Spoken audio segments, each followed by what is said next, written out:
Pessoal, precisamos conversar sério sobre o Paulo Guedes. Vocês sabem que eu tô apoiando o Bolsonaro. Eu não quero que ele caia de jeito nenhum. Tô pedindo até intervenção federal para preservar o Bolsonaro no poder.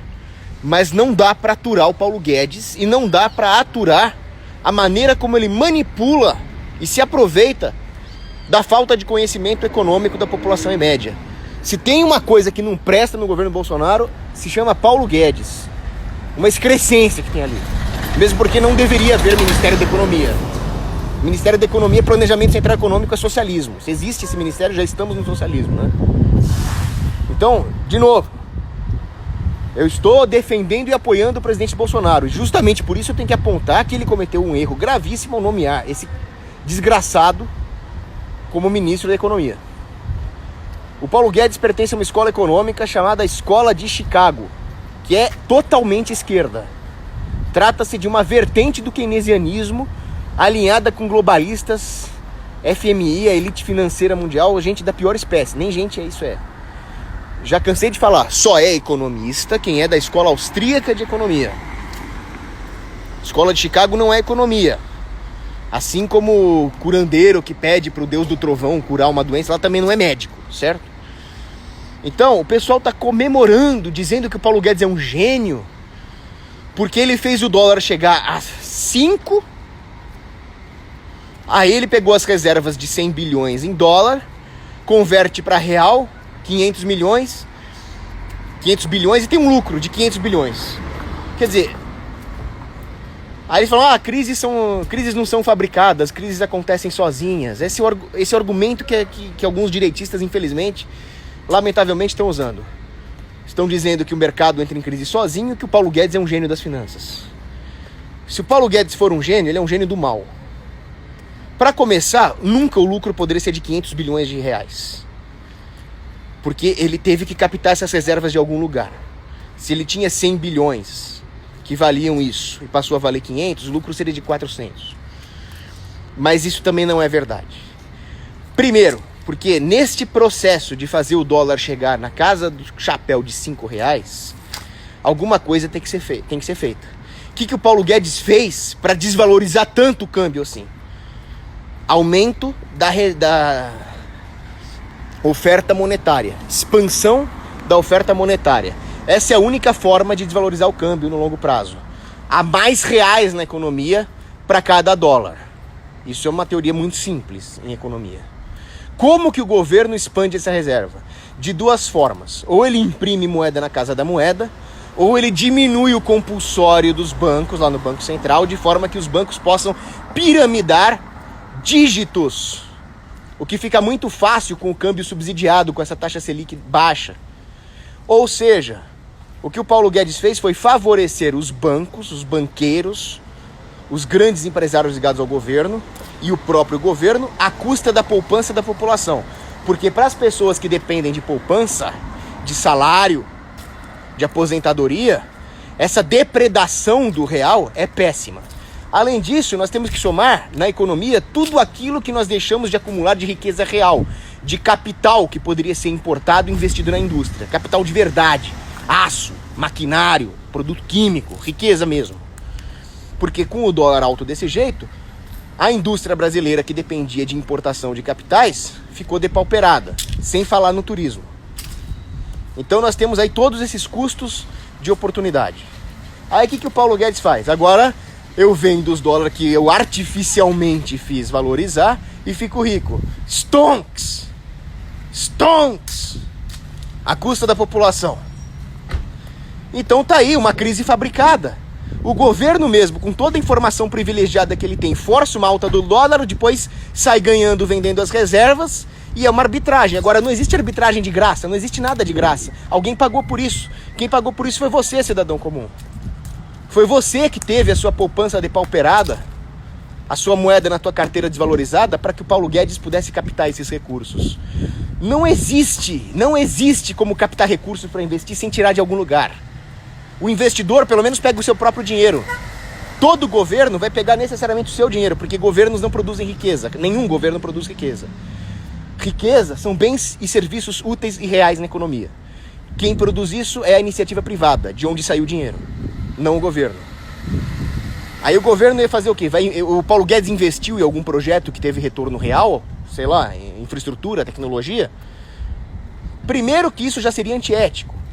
É o investidor privado que sabe onde bem investir porque ele conhece melhor a informação do seu setor. Dizer que um ministro da economia saberia investir melhor é falácia. Pretense of knowledge, para usar um termo do Hayek. Dispersão da informação é real. Nós não podemos deixar isso na mão do planejador central. Isso é socialismo.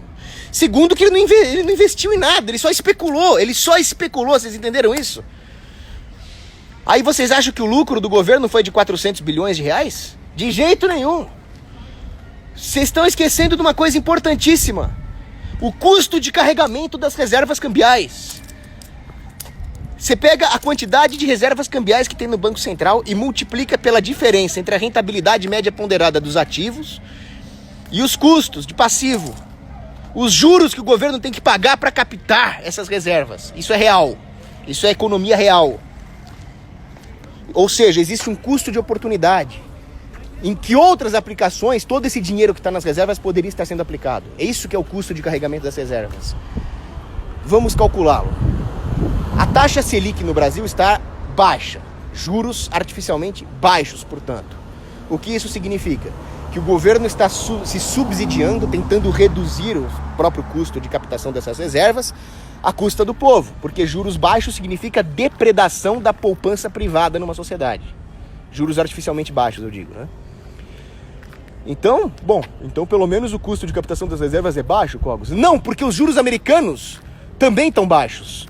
A maior parte dessas reservas cambiais do Banco Central estão investidas em Treasury, que é título da dívida americana. Com os juros americanos quase a zero, qual é a rentabilidade dessa porcaria? Muito baixa. Então, o custo de oportunidade da captação dessas reservas é altíssimo. Isso tudo eu estou falando em termos contábeis. Se for medir, então, em termos econômicos, de dinheiro que saiu de empresário, de investidor privado, aí é incalculável. Bom, e agora? Agora é o seguinte.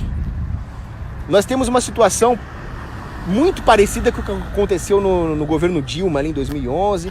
Juros americanos quase a zero. Eles vão ter que subir. Vai ter uma crise de títulos, eu já falei isso. Uma crise mundial de títulos. O pessoal investe em título, eles têm um preço bom no mercado, porque títulos, treasures americanos, são considerados baixo risco. Por pura artificialidade governamental também. Agora, na hora que o governo americano tiver quase que declarar moratória e esse negócio começar a derreter, os juros vão ter que disparar, igual o Paul Volcker, que subiu os juros lá para 18%, para que o governo americano não falisse. A hora que esses juros americanos subirem, os riscos de calote nesses títulos vão ser tão grandes que eles vão derreter. E aí todo mundo que está com dinheiro investido nisso vai se ferrar, inclusive o Banco Central brasileiro. Então o que o Paulo Guedes vai fazer? Vai tentar transformar tudo isso em real, rapidamente. O que isso significa? Significa que ele vai aproveitar justamente essa fase em que o real começa a ter uma tímida valorização para pegar, através de pura especulação, os reais do credor privado, que vão ser induzidos, por assim dizer, a se livrar de real e investir em quê? Em dólar ou em coisa pior, em treasury, justamente quando vai ter uma crise dos treasury. Então o que o Paulo Guedes fez no final das contas? Foi, vamos falar o português de boteco mesmo, foi sacanear o setor privado para ficar pagando de gênio da economia. E agora, o que ele vai fazer com esse dinheiro? Vamos supor que sejam mesmo 500 bilhões de reais. Não, vai fazer o quê, cara? Se ele repassar para a iniciativa privada, vai ser para os amiguinhos do governo, para corporativistas, para banqueiros. Então ele vai inundar o mercado de reais. Então ele vai injetar vários pequenos choques monetários na economia, prejudicando quem está distante ali da cadeia. O Zé das Couve, o trabalhador comum. Ou ele vai fazer pior. Ele vai repassar esse dinheiro para os governadores. Então o João Dória destrói a economia do meu estado e como prêmio ele recebe esse dinheiro do Paulo Guedes. Quando ele devia pagar caro por ter destruído a economia. Ele devia se ferrar, ele devia ficar sem recurso nenhum. Deixem os governos de estado, deixem as prefeituras falirem pelo bem da humanidade, para a glória de Jesus. Não, Paulo Guedes pegou o dinheiro da população e vai repassar para esses caras? Ou distorcer a economia dessa forma que eu falei, favorecendo os grandes e bem conectados, em detrimento dos pequenos? O que a gente faz, então? Bolsonaro, acaba com o Ministério da Economia. Não precisa disso. Chama um bom consultor de finanças para gerir os recursos internos, para investir no nosso projeto de armas nucleares e acabou, cara. É isso. E vocês viram aqui minha última postagem, intervenção militar. Eu não defendo intervenção militar, eu defendo intervenção federal. Qual que é a diferença? Intervenção militar é os milicos tomarem o poder. Eu não quero isso.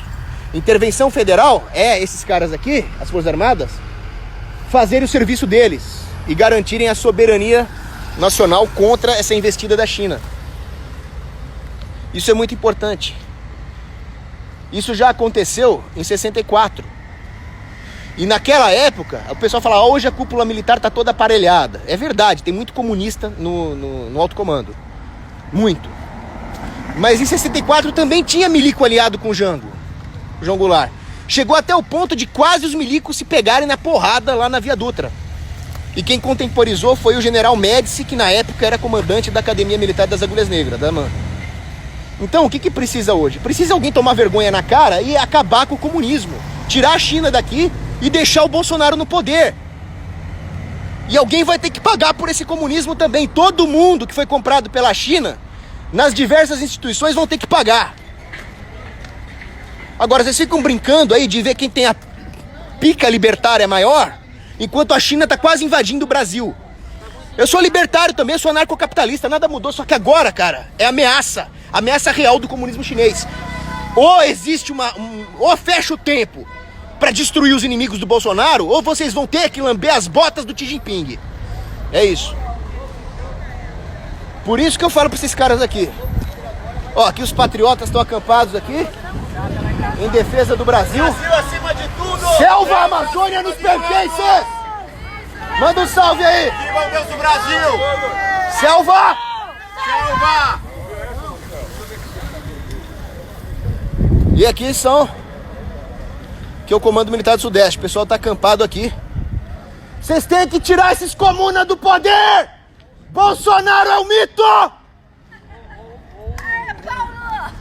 Fora, inimigos do Bolsonaro! Chumbo! Pegou Ei, o postzinho lá que eu mandei pra você? vou pegar aqui, tô gravando uma live. Pra divulgar essa bagaça, cara, já divulga tudo junto. Você passou lá? Vai lá no acampamento, já foi? Amanhã vai ter lá Amanhã às 11 horas. Amanhã às 11 horas, em defesa do bronze e do Jurandir. Aí já movimenta isso. Vai ser no Tribunal de Justiça? Tribunal de Justiça da Barra Funda. Tribunal de Justiça da Barra Funda. Falou! Agora eu vou ver o seu zap aqui. Pessoal, um abraço. Dá uma olhada e distribui isso.